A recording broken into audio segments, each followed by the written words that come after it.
मान्यवर नरेश कुमार सहनी जी, आप जनहित अभियान के मुजफ्फरपुर जिला संयोजक हैं और आपने मुजफ्फरपुर लोकसभा में अजय निषाद जी के लिए लगातार कैंपेनिंग में रहे हैं। आप वैशाली में भी आप घूम रहे हैं, तो क्या देख रहे हैं? हमने जनहित अभियान के जिला संयोजक के हैसियत से मुजफ्फरपुर में इंडिया गठबंधन के उम्मीदवार अजय निषाद जी के लिए लगातार कैंपेन किया और चलाया।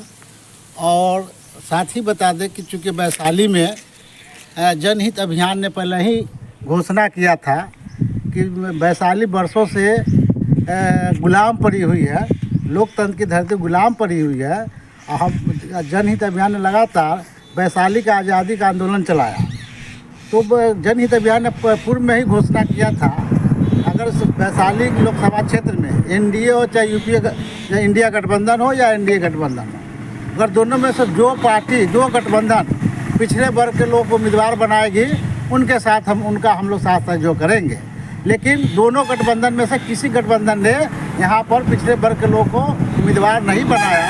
और चूँकि जनहित अभियान लगातार वैशाली की आज़ादी का आंदोलन चला रही है, तो जो जनहित अभियान का घोषणा था, चूँकि उन्होंने उम्मीदवार दिया ही नहीं, इसलिए वैशाली को आज़ाद कराने के लिए जनहित अभियान के जो राष्ट्रीय संयोजक हैं वो है हमारे स्वतंत्र रूप में वैशाली लोकसभा क्षेत्र के उम्मीदवार हैं राज यादव जी, जिनका चुनाव चिन्ह गन्ना का किसान छाप है।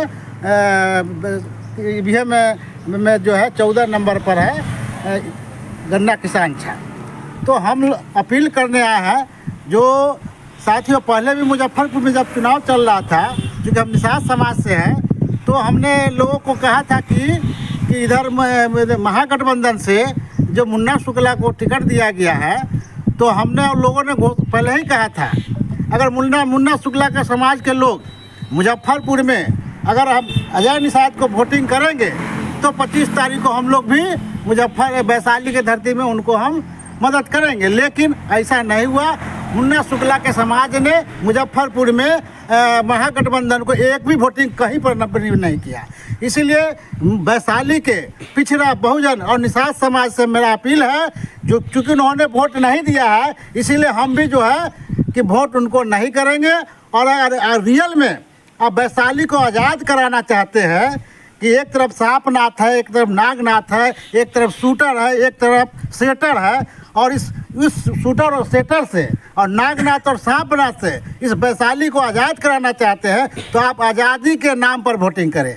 आप जितने लोग आज़ादी चाहते हैं कि वैशाली आज़ाद होना चाहिए, तो आज़ादी के लिए आपको वोटिंग करना है। आपको ये नहीं सोचना है कौन और जीतेगा और कौन हारेगा। हमको और जीतने और हारने के लिए हम वोटिंग नहीं चाहिए, वैशाली के आज़ादी के लिए हमको वोटिंग चाहिए। आप जितनी भारी संख्या में आप वोटिंग करेंगे, सभी पार्टियों को ये संदेश जाएगा कि इतने लोग वैशाली की आज़ादी चाहते हैं। क्योंकि जितने भी पार्टियाँ हैं, क्षेत्रीय पार्टियाँ हैं, वो जाति के नाम पर सारे लोग पार्टी चलाते हैं, समाजवाद के नाम पर पार्टी चलाते हैं, सामाजिक न्याय के नाम पर पार्टी चलाते हैं। जब टिकट देने की बारी आती है, तो ये लोग जो है जो समाजवाद का जो खिलाफ करने वाले लोग, जो समाजवाद को नहीं मानने वाले लोग, वैसे लोगों का टिकट बेचकर पुनः हमारे समाज को शासकों को टिकट देकर शोषण कराने का काम करते हैं साथियों। इसलिए वैशाली की अगर आप आज़ादी चाहते हैं, वास्तव में वैशाली को आज़ाद कराना है, तो आज़ादी के नाम पर आप 25 तारीख को भाई राज यादव जी को एक गन्ना किसान छाप पर जो 14 नंबर पर बटन टिप कर वैशाली को आज़ाद कराने का हम आपसे अपील करते हैं। इन्हीं बातों के साथ हम अपनी बात को समाप्त करते हैं। जनहित अभियान जिंदाबाद, भाई राज यादव जिंदाबाद।